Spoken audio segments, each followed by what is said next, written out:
Bien, continuamos entonces. Vamos a continuar.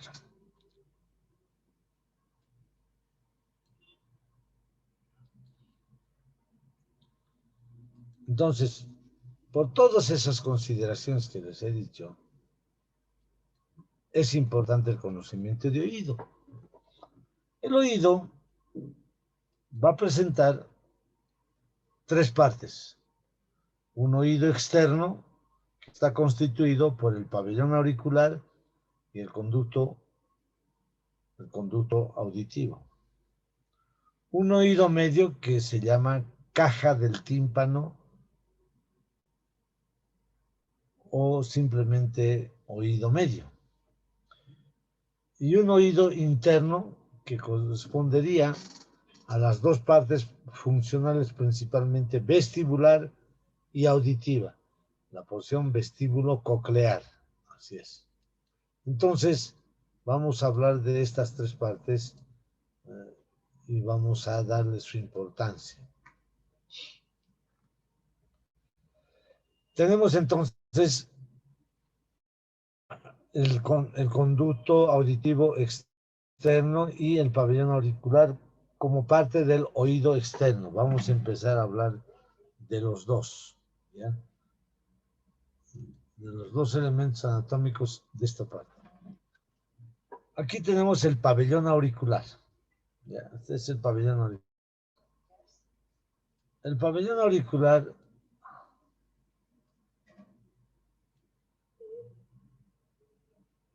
llamada también oreja.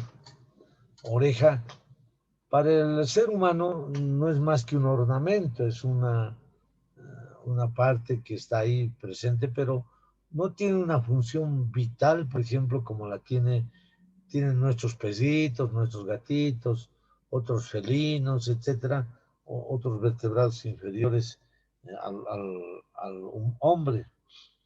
¿Por qué? Por ejemplo, nuestros pesitos fácilmente pueden mover sus orejitas, ¿no? A manera de captar el sonido. Entonces, mueven sus orejitas para captar el sonido. Mientras que nosotros no lo hacemos así. No podemos mover las orejas. Como radar, no podemos hacer eso. Entonces, por eso es que tenemos que tomar en cuenta este aspecto. Ahora, ¿qué es el pabellón auricular? El pabellón auricular es un órgano fibrocartilaginoso, ven ustedes aquí, fibrocartilaginoso y bastante flexible. Es más cartílago que, que, que otros elementos.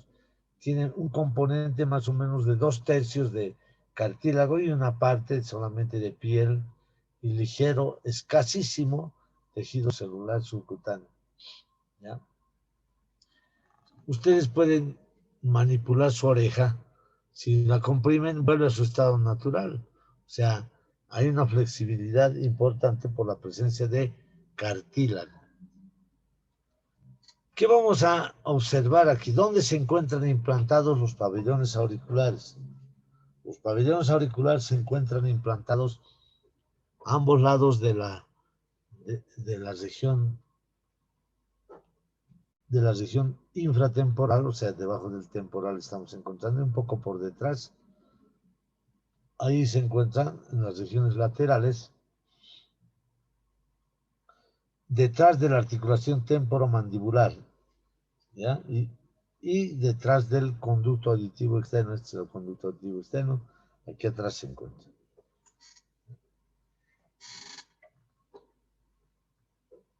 Cuando tenemos unas orejas grandes, las orejas grandes, ¿no? Las orejas, han debido ver algunas personas tienen sus orejas grandes, ¿no? Entonces, se llaman orejas ya macros, cuando tenemos, cuando es pequeñito se llama micrognatia. Entonces, o cuando hay ausencia del pabellón auricular, que puede haber ausencia, se llama anatia. Anatia. Entonces, puede haber.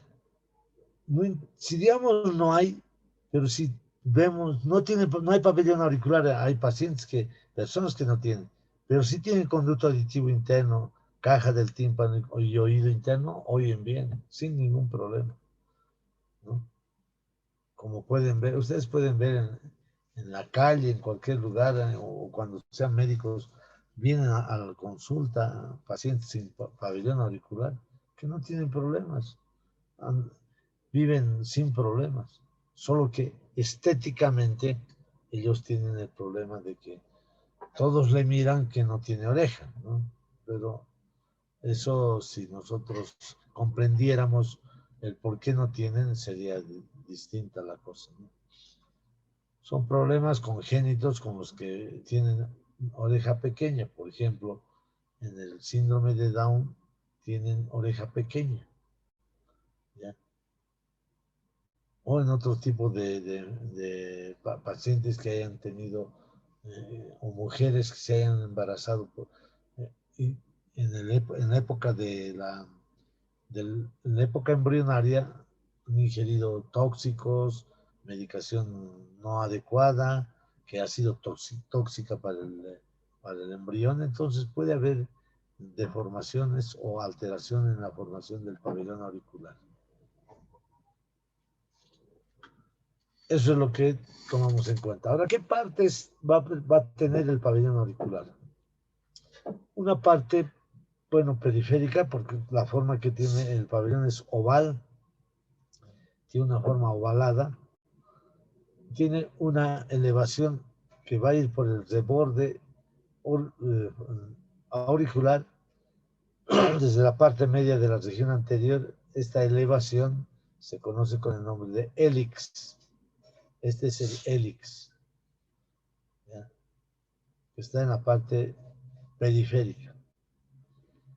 Luego, debajo del hélix tenemos un canal del hélix, que se llama ahí adentro.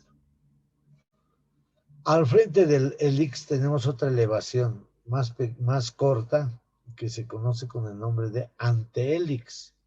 Este es el antehélix, es una elevación como una columna alargada, arqueada, convexa hacia adelante. Que en la parte superior se divide en dos crestas. Estas dos crestas se conocen con el nombre de crestas del antehélix, que van a delimitar una fosita aquí. Esta fosita se llama fosita navicular. Van a delimitar esta fosita que es la navicular. Luego, ¿qué tenemos? Debajo de la raíz del hélix vamos a encontrar aquí un tubérculo. Un tubérculo que se conoce con el nombre de trago. Este tubérculo puede ser unitubercular, o a veces hay personas que tienen dos. Se llama bitubercular. No es patológico, es una variación nomás. Es una variación. Pero normalmente tenemos la mayoría un tubérculo que se llama trago. Al frente del trago tenemos otra elevación también parecida al trago, pero que se llama antítrago. Este es el antítrago. Entre el trago y el antítrago tenemos una escotadura aquí. Esta escotadura se llama escotadura trágica. La escotadura trágica. Escotadura trágica. Entonces, esta escotadura trágica es la que va a separar al trago del antítrago. Y vamos a tener aquí el ingreso al conducto auditivo externo. Esta parte cóncava se conoce con el nombre de concha. La concha. Aquí tenemos la concha. La concha va a dar paso hacia el conducto auditivo externo.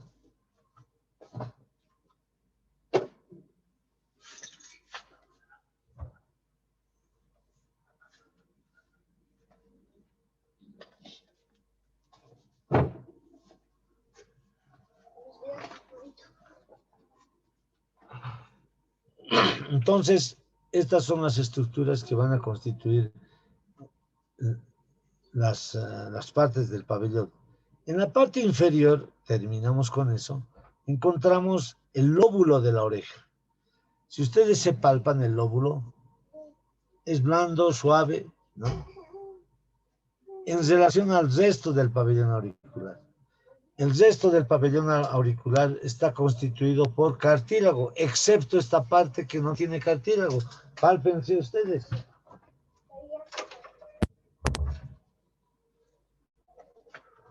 Las tres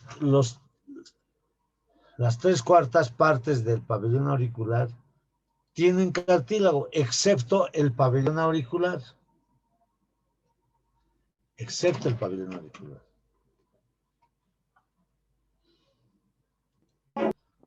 Entonces, eso es lo que debemos saber.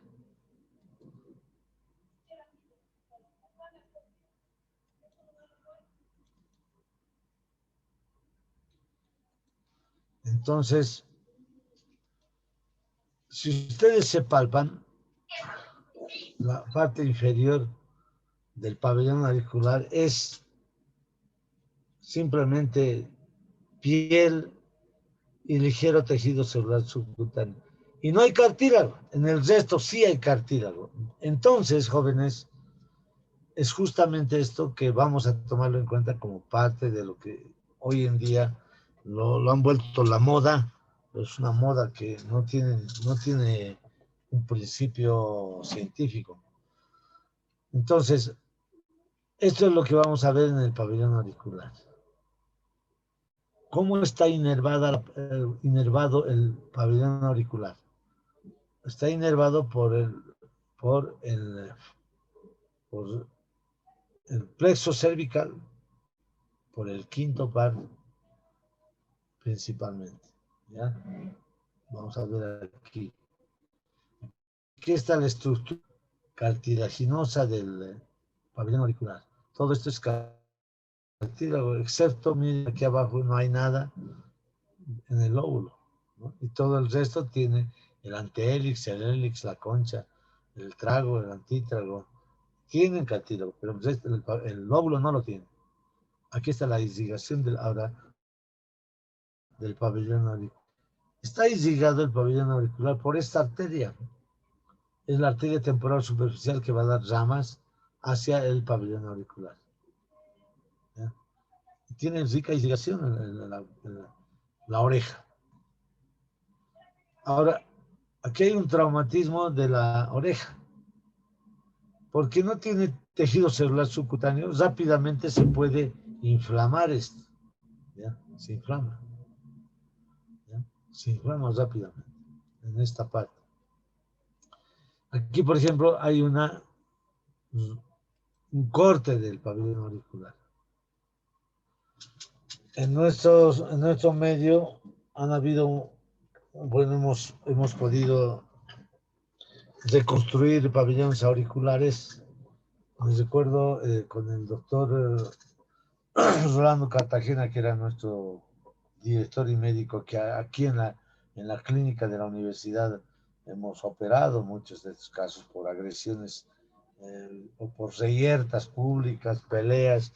Una vez hemos tenido que reimplantar un pabellón auricular después de una pelea entre amigos que le habían mordido la lengua y le habían mordido el pabellón auricular, la oreja, y con la oreja en la mano han venido para que se reimplante. Ha sido difícil, ¿no? Ha habido necrosis y todo eso. Pero ahora, ¿cuál es el problema, jóvenes? Sabemos que, por ejemplo, los aretes que ustedes utilizan, los aretes, las damas principalmente utilizan aretes, entonces se coloca en el lóbulo. Está muy bien, porque no hay cartílago ahí. Y se puede perforar, y eso lo perforan cuando nacen las niñas, principalmente sin problemas. Pero cuando se perfora el resto del pabellón auricular, aquí hay cartílago. El cartílago tiene poca irrigación, poca irrigación. Por lo tanto, la irrigación no va a permitir a que haya una buena recuperación del cartílago. Es más, se necrosa. Necrosis es muerte del tejido. Entonces, en muchas oportunidades hemos podido ver necrosis del pabellón auricular por los aretes que se han colocado aquí, ¿no? Aquí se han puesto aretes, aquí se han puesto un clavo, aquí un gancho, aquí un candado, no sé qué cosas se han colocado acá. Pero ¿cuál es el riesgo? Por el hecho de que no tiene buen riego sanguíneo el cartílago, se infecta, se produce una condritis. Aquí, una condritis es. Y esa condritis no se recupera porque no tiene buen riego sanguíneo y se necrosa. Hay casos jóvenes en que han perdido una parte del pabellón auricular porque no es malo que usen aretes, pueden usar, ya les he dicho, todos ustedes y cualquier ser humano puede hacer lo que quiera con su cuerpo, lo que quiera, es su cuerpo. Pero recomendamos que si hacen aquí una colocación de aretes, el que coloca tiene que hacer con la asepsia extraordinariamente alta, porque hacen sin guantes, con manos sucias, con instrumental contaminado, todo eso. Entonces, al colocar un arete aquí, se infecta, pues, y produce una condritis. Y ese es el gran problema. Por eso es que si alguien de ustedes se quiere hacer colocar aretes a este nivel, hágalo. Hoy en día se hacen colocar aretes hasta en la nariz, aquí, en el tabique nasal, perforando el cartílago. Se hacen colocar en la lengua, en el ombligo, en el pene. O sea, en varios lugares del cuerpo se hacen colocar. Su cuerpo es eso, ¿no? Nosotros no podemos evitar eso. El que quiere se hace colocar. Igual los tatuajes se hacen en cualquier lugar del cuerpo, ¿no ven? Los jugadores de fútbol se hacen tatuar desde las uñas hasta aquí, hasta la boca. Son dueños y señores de su cuerpo, nadie les puede decir nada. Quieren demostrar otras cosas que dicen que son, que lo demuestren. Pero el que se hace también tatuajes jóvenes está, está ya definido, no puede transferir su sangre a otra persona. Por lo tanto, porque tiene tóxicos ahí, químicos orgánicos, inorgánicos, químicos inorgánicos principalmente, en, ya en su cuerpo, en su sangre, ya, porque el tatuaje no, los que tienen tatuajes no pueden realizar transfusiones hacia otra persona, por ese hecho. Entonces, aquí eso tenemos que ver, jóvenes, el pabellón auricular, por eso es que es peligroso colocarse, aunque no digo que, no todos, ¿no? Pero los que van a un lugar donde no tienen asepsia, se hacen colocar acá y se inflama su pabellón auricular. Entonces, eso es en cuanto a el pabellón auricular. Aquí estamos viendo, miren, aquí tenemos la anatia, esa anotia en realidad, anotia. Este es grado 1, grado 2, grado 3, o sea, cuando ya es menos del tamaño normal, ya es la mitad, ya inclusive con cierta obstrucción del conducto auditivo externo, y aquí prácticamente obstrucción del conducto auditivo externo, pero simplemente hay un esbozo de oreja. Aquí ya no hay prácticamente. Bien, hasta ahí pabellón auricular. Luego tenemos aquí el conducto auditivo externo. El conducto auditivo externo, su nombre nos dice muchas cosas. Conducto que conduce, auditivo externo, que está en la parte externa. ¿Qué va a conducir? Los sonidos, jóvenes. Ustedes tienen que saber qué es un sonido. ¿Ya? ¿Qué es un sonido? Entonces, por aquí van a pasar los sonidos. Por eso les preguntaba, ¿qué pasa por el conducto auditivo externo? columna de aire.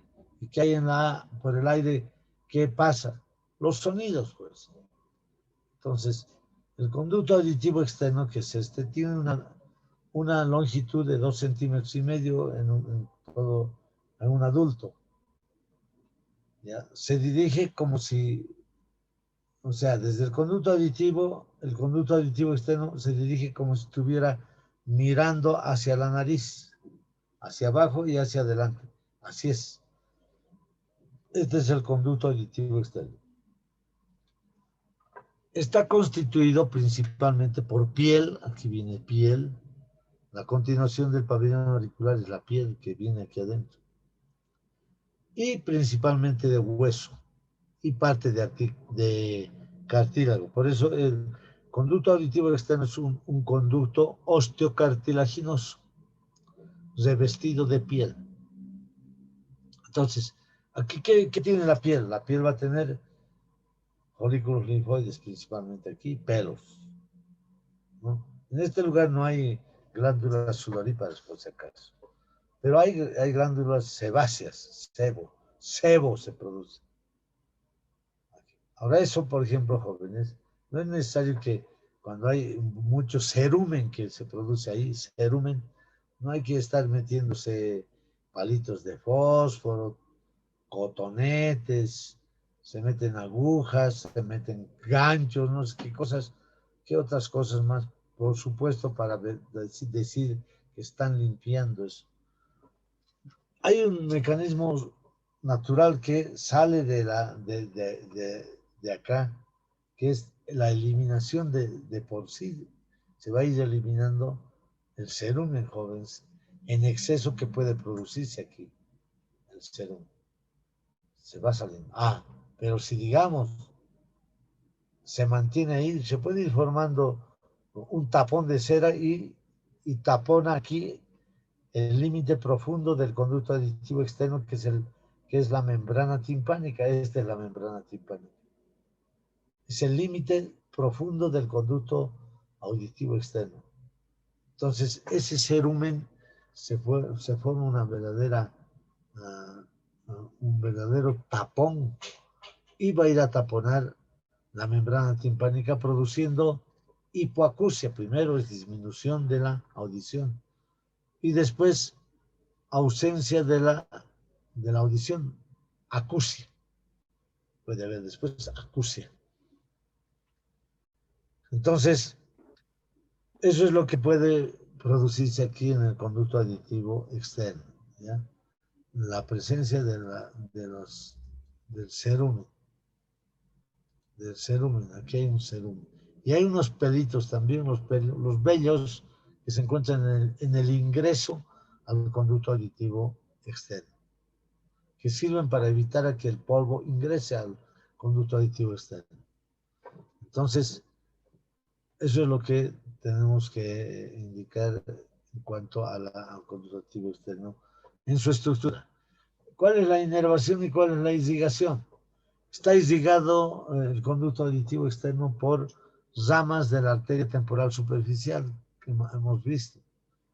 Esta misma rama temporal superficial que ha irrigado el pabellón auricular, esa misma ingresa hasta el conducto auditivo externo. ¿Y cómo está inervado? Está inervado por una rama cutánea del séptimo par o facial y también una rama cutánea del 10º par craneal o vago. Por eso que cuando hay un cuerpo extraño aquí es muy doloroso. El dolor de oído se llama otalgia. Dolor de oído, otalgia. Hay una otalgia que es muy molestosa. Y mucho más en niños, imagínense, los niños se quejan, lloran, no sabemos de qué, pero es dolor de oído. A veces hay cuerpos extraños que ingresan aquí, ¿no? Cuerpos extraños, decimos cualquier elemento que ingrese. Por ejemplo, los niños son muy diestros en utilizar una arveja, agarran, colocan aquí, ¡pam!, se golpean, lo meten ahí adentro. Una arveja. Pueden introducirse unas migas de pan, cualquier cuerpo extraño. Es más, en el trópico, por ejemplo, yo he sacado en alguna oportunidad hace muchos años, cuando estaba haciendo mi provincia en el Chaco boliviano, yo he sacado un mosquito ahí adentro. Imagínense, se puede entrar hasta un mosquito. Imagínense, le estaba dando lo volvía loco al paciente. Un mosco ahí adentro que no salía, ¿no? Entonces, lo primero que se hace es colocar cualquier líquido en ese tiempo, y se debe colocar así, glicerina. Luego se mata al mosquito, y eh, con la pinza de cuerpos extraños se retira el, el cuerpo extraño, ¿no? O sea, se utiliza para eso el otoscopio. El otoscopio. Ya vamos a ver cuál es el otoscopio. Entonces, eso es lo que hay que hacer, jóvenes. Ahora, por eso es que cuando están en el segundo, porque ahorita no les voy a pedir nada de esas cosas.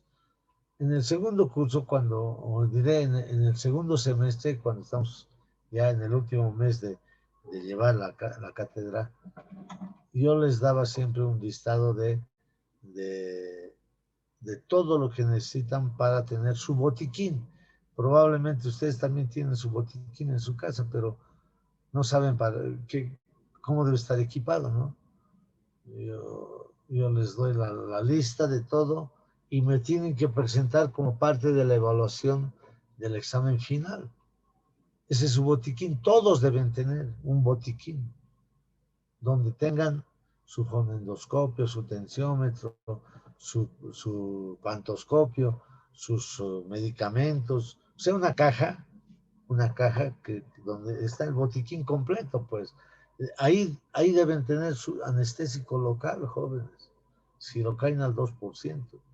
Porque cuando hay un dolor de oído, de ahí sacan con una agujita unos 2 ml nada más, y colocan gotitas aquí, clic, clic, clic, ahí al conducto auditivo externo. Cuando hay dolor intenso, va a anestesiarles, por lo menos les va a calmar el dolor ya a las personas que tienen otalgia, y hasta mientras se los lleva al hospital. Se los lleva al hospital para revisar y sacar y extraer el cuerpo extraño que puede estar aquí, o disminuir la intensidad del edema o de la inflamación del conducto auditivo externo. Eso es lo que deben tener en su botiquín, jóvenes. Y eso es importante, tener un botiquín completo. Deben tener ahí jeringas, antibióticos, antiinflamatorios, antiácidos, tener antialérgicos, tener analgésicos, antiespasmódicos, tener, bueno, todo lo que es de emergencia, jóvenes, todo lo que es de emergencia debemos tener. Tapones para evitar la epistaxis, ligaduras, frascos, ampollas de antibióticos para iniciar un tratamiento. En fin, todo eso, jóvenes, es parte de la vida cotidiana del estudiante de medicina, que tiene que ya desde ahora saber cómo resolver los problemas que hay en la casa, o lo más elemental que debe haber. Por ejemplo, el problema es así, ¿no? Señora, ¿sabe que mi hijito está con una diarrea terrible? ¿Qué puedo hacer? Les dan nomás la receta doméstica. No, pero ¿sabe qué? Tengo mis hijos mi hija que está estudiando medicina le va a decir algo. Los llama uno de ustedes y no tienen absoluto nada, ¿no? Yo soy estudiante de medicina, pero no sé nada. No sé nada de medicina. Pero si saben, tengo mi botiquín, voy a abrir. Estos son los medicamentos. Esto, por favor, vaya a tomar. Salen del apuro. Ya no son supuestos estudiantes de medicina que no saben nada, por lo menos ya saben algo, ya pueden salvar la emergencia. Eso es lo que se quiere de ustedes, jóvenes. Ahora,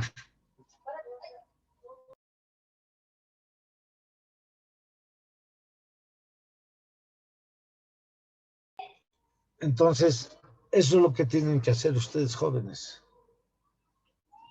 Tienen que salvar la situación. Y para eso, a ver si es que todavía nos animamos, yo les puedo dar ahora, cuando terminamos el semestre, este semestre, darles una lista de lo que tienen que tener, deben tener su botiquín. No es el botiquín que es un chiste que uh, en los combis, en los minibuses, en los autos, tienen una cajita así del tamaño de una cartera. ¿Qué es eso? Eso es un chiste. No es así. Ustedes, estudiantes de medicina, deben tener un buen botiquín con las instrucciones ahí anotadas, qué medicamento tienen, aquí tienen por ahí tienen los sartán, ¿para qué sirve? Todo eso tienen que tener. De estudiantes ya tienen que empezar a ejercer la intención de ser médicos, así es. Y se puede, joven.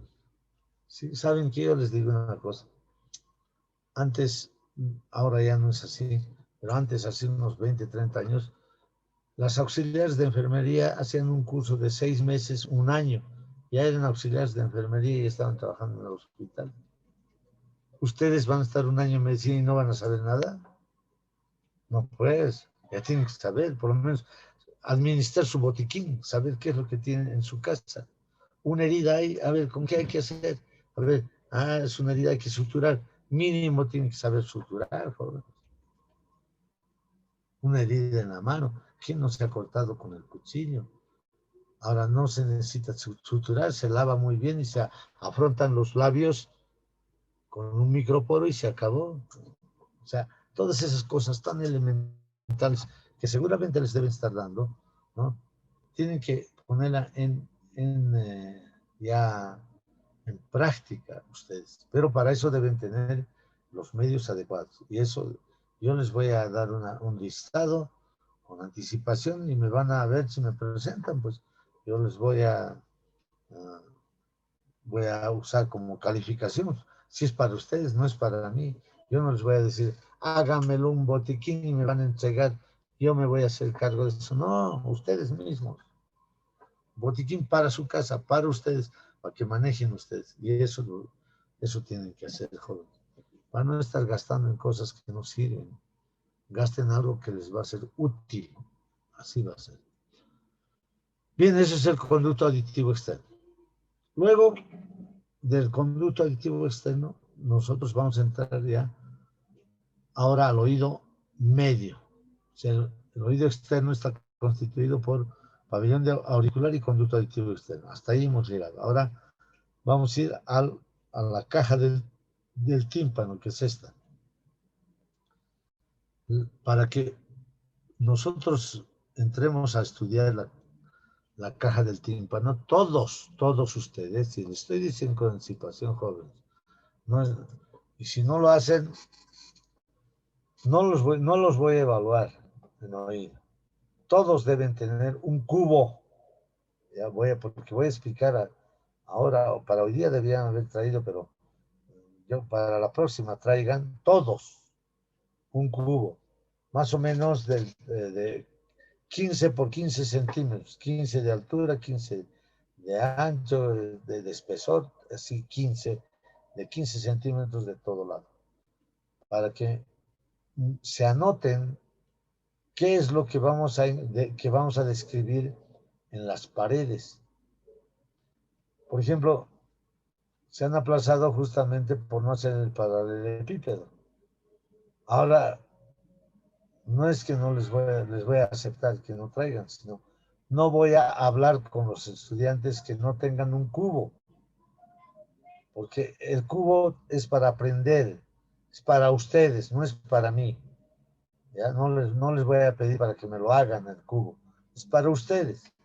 Entonces, la próxima clase, jóvenes, todos traigan un cubo, porque el cubo, en base al cubo vamos a hablar de las paredes.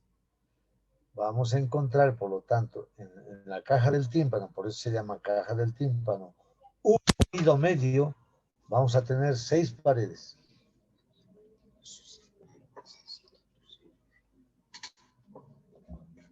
Tiene una pared anterior, una pared posterior, un techo, un piso, una pared externa y una pared interna. O sea, 6 paredes tiene. Por lo tanto, vamos a utilizar el cubo para describir la caja del tímpano. Aquí está. Este es el oído medio. Y aquí tenemos la caja del tímpano. El oído medio, jóvenes, es la parte intermedia entre el exterior que es captado por el sonido entra por el conducto auditivo externo y llega aquí al oído medio. Y del oído medio se va a transmitir hacia el oído interno. Y del oído interno se va a dirigir hasta el cerebro. Aquí está. Esta es la caja del tímpano, lo que vamos a estudiar. Entonces el sonido llega aquí, conducto aditivo externo, e ingresa a la caja del tímpano, pasa por la caja del tímpano. Este es el primer filtro de sonido aquí. Y luego ingresa a el oído interno. Hasta aquí sigue siendo recepción del sonido. Y después de aquí se va a dirigir hasta el cerebro, la parte auditiva, y hasta el cerebelo, la parte vestibular. Y de eso vamos a hablar justamente porque esta parte del oído medio es el responsable de la transmisión del mensaje auditivo hacia el oído interno. Entonces, por favor, para la próxima, traen esto, jóvenes. Es necesario que ustedes traigan para que tomemos en cuenta este aspecto. Ahora, quedamos aquí, jóvenes. Vamos a nivelarnos después porque van a ir a pasar sus clases a la universidad, pueden ir nomás. Y la próxima continuamos. Tenemos que nivelarnos 45 minutos más, ¿sí? Doctor.